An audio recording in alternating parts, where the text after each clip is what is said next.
She's my life right now. I'm Enrique Hill, and I'm the luckiest man alive.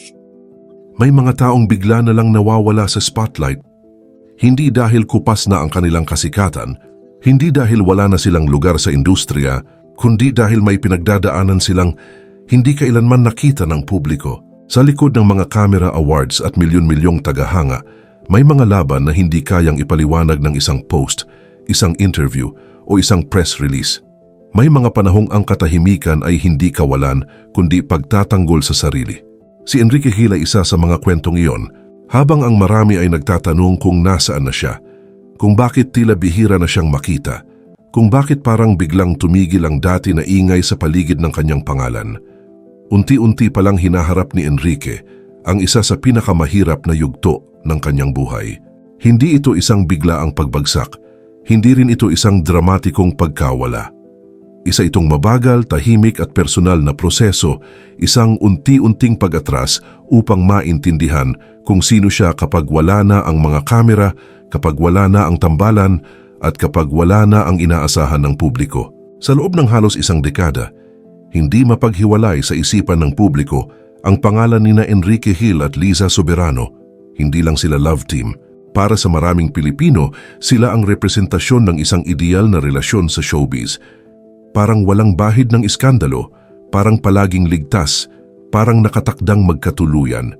Ang bawat proyekto nila ay may kasamang kilig. Ang bawat interview ay may kasamang pangako ng forever. Lumaki sila sa harap ng kamera. Bata pa si Liza nang magsimula ang tambalan at si Enrique ang laging itinuturing na sandigan sa eksena at sa totoong buhay. Pero bago po ang lahat, baka pwedeng palike muna ang video na ito. Isang simpleng click lang, pero malaking tulong yan sa aming mga content creators para makagawa pa ng mga kwentong gaya nito. Maraming salamat po. Sa loob ng maraming taon, halos hindi na pinaghiwalay ang personal at profesional nilang pagkatao. Ang relasyon nila ay hindi lang sa kanila, parang pag-aari na rin ng publiko. Kaya nang lumabas noong August 2025, ang kumpirmasyon na October 2022 pa pala sila hiwalay, hindi lang ito balita.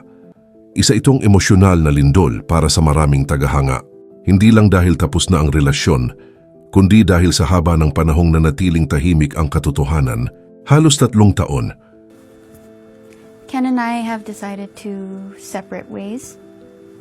That is because our values and the way we see life just doesn't align anymore. Because of the whole change that I went through last year.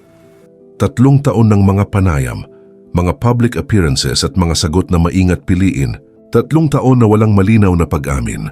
Walang paliwanag at walang closure para sa mga taong naniwala at sumuporta. Para sa ilan, ang pakiramdam ay parang napaniwala sila sa isang kwentong hindi pala buo. Ngunit sa kabilang banda, may 2 taong piniling ayusin ang sarili nilang buhay sa paraang pribado, malayo sa pressure ng publiko, malayo sa ingay ng social media. Para kay Enrique, ang breakup na yon ay hindi lang pagtatapos ng isang relasyon.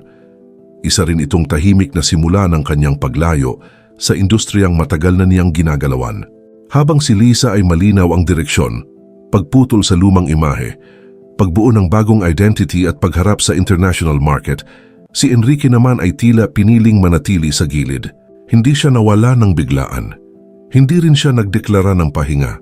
Unti-unti lang siyang umatras, mas kaunting proyekto, mas bihirang makita sa events, mas tahimik sa social media. At sa bawat buwan na lumilipas, mas lalong napapansin ng publiko ang kanyang pagkawala. Sa mga panayam niya bandang huling bahagi ng 2025, unti-unti niyang inamin ang bigat ng kanyang pinagdaanan. Dumating siya sa puntong seryoso niyang pinag-isipan ang tuluyang pag-alis sa showbiz. Hindi ito pabigla-bigla, isa itong ideyang matagal na umusbong sa katahimikan. 13 taon siyang halos walang pahinga. Bata pa lang siya nang pumasok sa industriya at mula noon ay sunod-sunod na ang trabaho. Taping sa umaga, shooting sa gabi, biyahe sa madaling araw. May mga panahong mas kabisado niya ang script kaysa sa sariling nararamdaman. Ang buhay niya ay umiikot sa eksena, blocking, linya at expectations. Nang dumating ang pandemya at biglang huminto ang mundo, doon unang nagkaroon ng puwang ang katahimikan. Walang set, Walang kamera, walang direktor na tumatawag ng eksena. Sa unang pagkakataon, nakaramdam siya ng pahinga at kasabay nito ng pagkalito. Doon niya napagtanto na matagal na pala niyang hindi tinatanong ang sarili kung masaya pa ba siya. Matagal na pala siyang gumagalaw dahil kailangan, hindi dahil gusto. At sa katahimikang iyon, lumabas ang mga tanong na matagal niyang iniwasan. Sa loob ng halos 3 taon, mas pinili niyang tumutok sa buhay sa labas ng showbiz.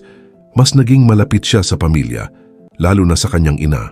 Mas naging hands-on siya sa kanilang mga negosyo. Natuto siyang mag-alaga ng farm, magtanim, mag-alaga ng hayop, at pahalagahan ang mga araw na walang kamera, walang ilaw at walang script. Ayon sa kanya, iyon ang panahong muling binuo niya ang sarili, hindi bilang artista kundi bilang tao. Isang taong pagod, nalito, pero handang magpahinga.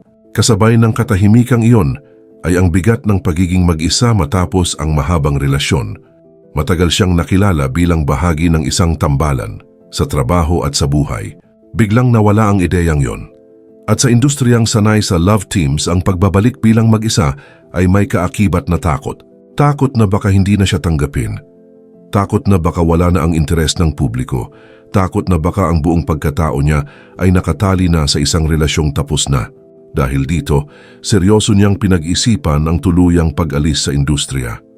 Mas pinili sana niya ang tahimik na buhay, malayo sa spotlight, malapit sa pamilya at kontrolado ang oras. Ngunit sa kabila ng lahat, nanaig pa rin ang pagmamahal niya sa pag-arte. Hindi na para sa kasikatan kundi para sa saysay. Ayaw niyang magtapos ang kwento niya bilang dating kalahati ng Liz Quen. Kaya noong 2024, tahimik siyang bumalik sa pelikula. Walang ingay, walang engrandeng publisidad, isang maingat at halos pribadong pagbabalik. Ang I Am Not Big Bird ay hindi lang pelikula, isa itong pahayag. Isang mensahe na handa siyang magsimula muli kahit hindi sigurado ang magiging pagtanggap. Sinundan ito ng Manila's Finest, kung saan gumanap siya bilang isang pulis, isang karakter na malayo sa kanyang dating imahe. Mas mabigat, mas seryoso at mas grounded. Dito, nakita ng marami ang pagbabago, hindi lang sa roles kundi sa intensyon. Habang unti-unting bumabalik ang kanyang career, muling napasok sa usapan ang kanyang personal na buhay. Una ang pagkakalink kay Frankie Russell matapos silang makitang magkasama sa Bohol. May mga larawan, may mga video at maraming haka-haka. Ngunit nanatiling walang kumpirmasyon.